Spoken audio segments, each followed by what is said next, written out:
Assalamualaikum warahmatullahi wabarakatuh. Saya Rizky Marmita.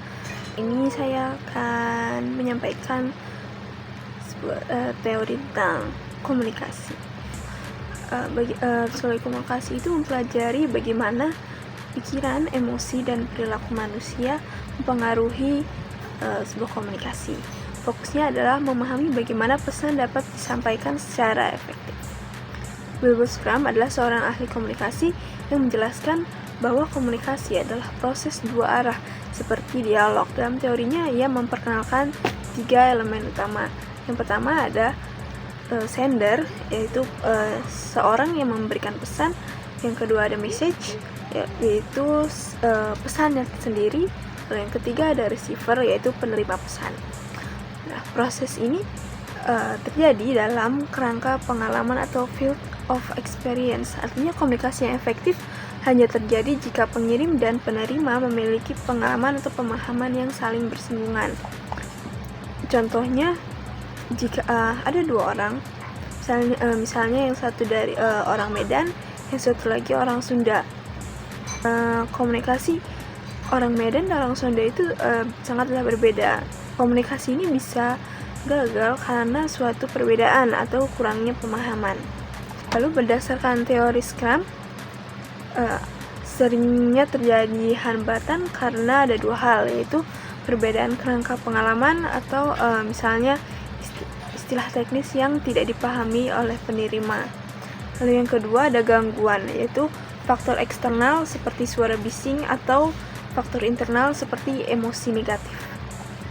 Nah, solusi dari hambatan tersebut yaitu menyamakan persepsi dengan menggunakan bahasa yang sederhana dan mudah dipahami, atau di Indonesia dari 2 suku yang berbeda seperti Medan dan Sunda tadi bisa menggunakan bahasa Indonesia agar memudahkan komunikasi. Lalu yang kedua adalah feedback yang jelas, itu bagaimana kita memastikan bahwa si penerima pesan memahami pesan kita. Lalu pentingnya psikologi komunikasi dalam kehidupan kita adalah Schramm mengajarkan bahwa komunikasi adalah proses dinamis yang membutuhkan 2 arah.